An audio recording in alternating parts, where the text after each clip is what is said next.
Benvinguts al programa A Debat. Gandia abandona la Mancomunitat de Municipis de la Safor. És un anunci que ja fa dies que coneixem, però esta setmana l'alcalde de la ciutat, Arturo Torró, ha aprofundit un poc més en els motius que han dut al seu govern a prendre aquesta decisió. Ja, clar, evidentment, ho lamentem. Ho lamentem perquè nosaltres des de Compromís creguem en les mancomunitats.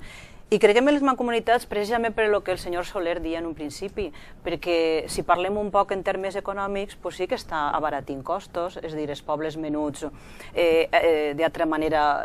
accedir a serveis ho tindrien més difícil, però jo crec que una ciutat com Gandia també se n'aprofita d'això, és a dir, no és simplement pagar i no tindre cap benefici, perquè n'hi ha alguns serveis com el centre d'estimulació precoç o qualsevol altre, que realment Gandia també fa ús, i sobretot perquè Gandia jo crec que és la capitalitat de la comarca i s'ha de defensar aquest punt. La veritat és que des de fa ja 3 legislatures, com dia Gaspar, realment aquest consens dels 3 partits, aquesta presidència rotatòria, que jo vull recordar en aquest moment que la presidència la té el senyor Gaspar, la té el Partit Popular, no és rotatòria, però jo crec que li ha donat una estabilitat molt gran al llarg d'estos anys a la Mancomunitat, perquè realment jo crec que un poc com dia Loles, és a dir, el que estem buscant és dir, la gent del carrer no vol baralles, vol tindre coses, tindre serveis, tindre resposta a les seues necessitats, perquè damunt estem en un moment molt difícil, en el que n'hi ha moltes persones que depenen a vegades d'estos serveis. Pareix que, no sé, fa anys potser la gent que utilitzava serveis eren gent que podien dir més necessitats o més marginal, no, avui en dia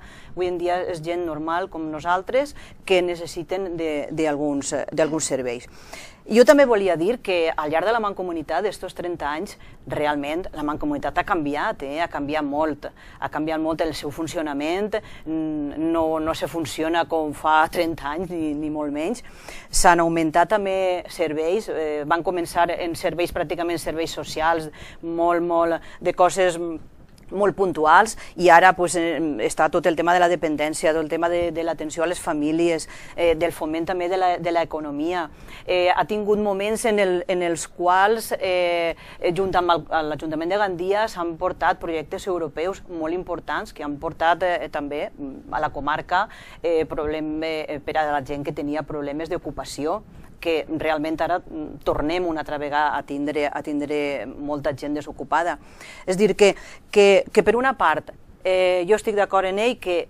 aquesta presidència compartida, diríem, ha portat una estabilitat i que és el moment del consens, també com deia ella, d'estar units,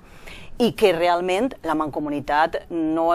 s'ha immobilitzat des de fa 30 anys, sinó que ha anat avançant. I sobretot també jo crec que pràcticament tots els altres municipis de la comarca estan d'acord en com està funcionant,